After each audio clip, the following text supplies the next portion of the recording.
Kembali lagi dengan saya, Nur Agustinus. Kita akan bahas kali ini tentang survei pasar. Banyak orang keliru melakukan survei pasar karena seringkali orang hanya melakukan yang namanya tes pasar. Tes pasar adalah bagaimana kita menguji produk kita apakah diterima oleh masyarakat atau customer atau tidak. Jadi misalnya kita bergerak di bidang kuliner, kita membuat contoh atau prototipe atau sampel dari produk kita, kemudian kita memberikan kepada orang dan kita kemudian lalu menanyakan apa penilaian mereka terhadap produk yang kita tawarkan. Orang juga sering keliru menafsirkan survei pasar dengan survei customer. Survei customer adalah mengetahui bagaimana pendapat customer tentang produk kita.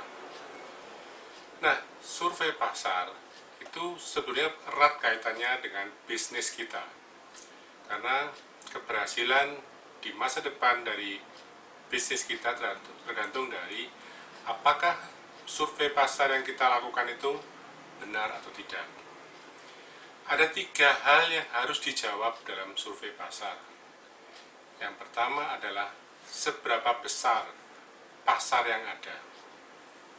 Jadi, kalau kita ingin berbisnis di sebuah lokasi, di sebuah tempat, entah itu di kota, entah itu di desa, entah itu di mana saja, kita harus mengetahui bahwa berapa besar area yang kita bisa jangkau dari tempat usaha kita.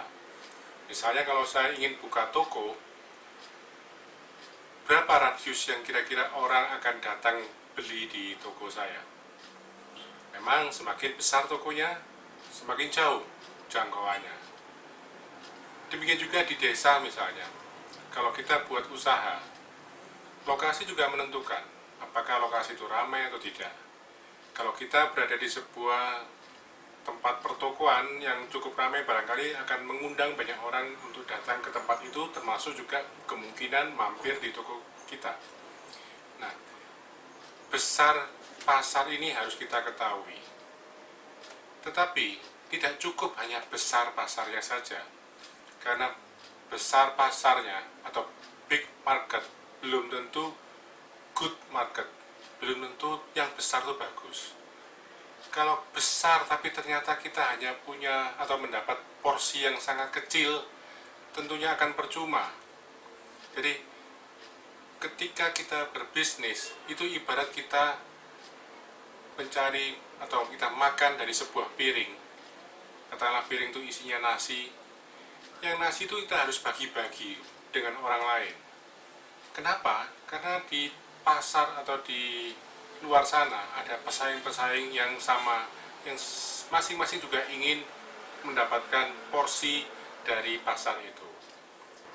Kalau kita buka bisnis di mana orang lain belum ikut dalam bisnis serupa atau belum ada pesaingnya, memang satu piring itu bisa kita ambil semua.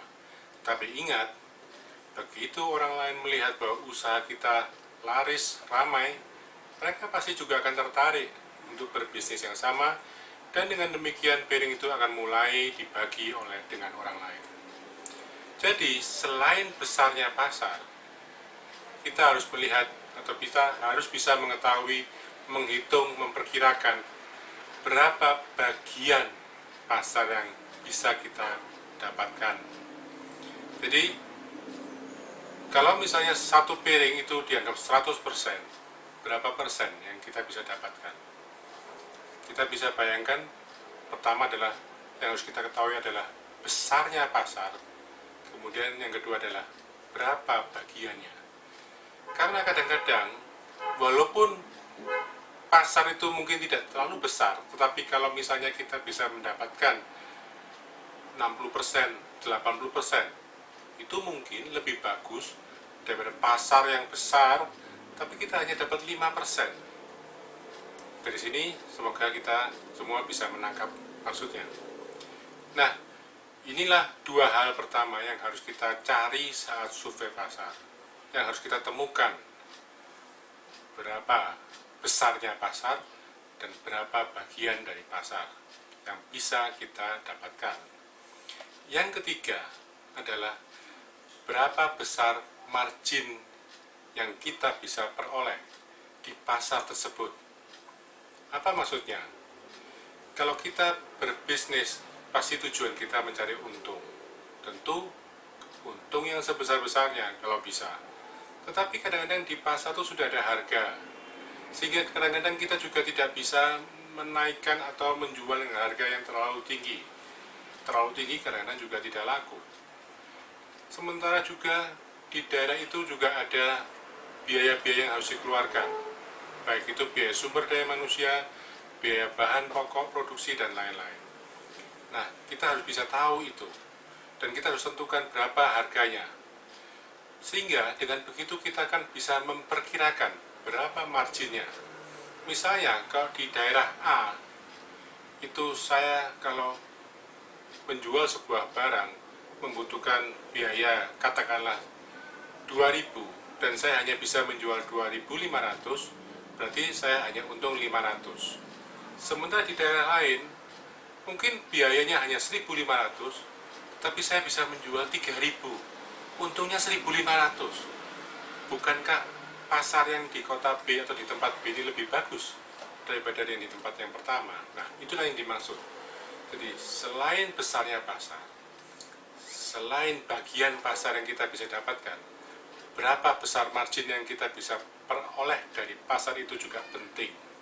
Jangan sampai kita masuk ke sebuah pasar yang marginnya sangat tipis, persaingannya sangat berdarah-darah. Itu akan membuat kita susah, kita akan bersulit.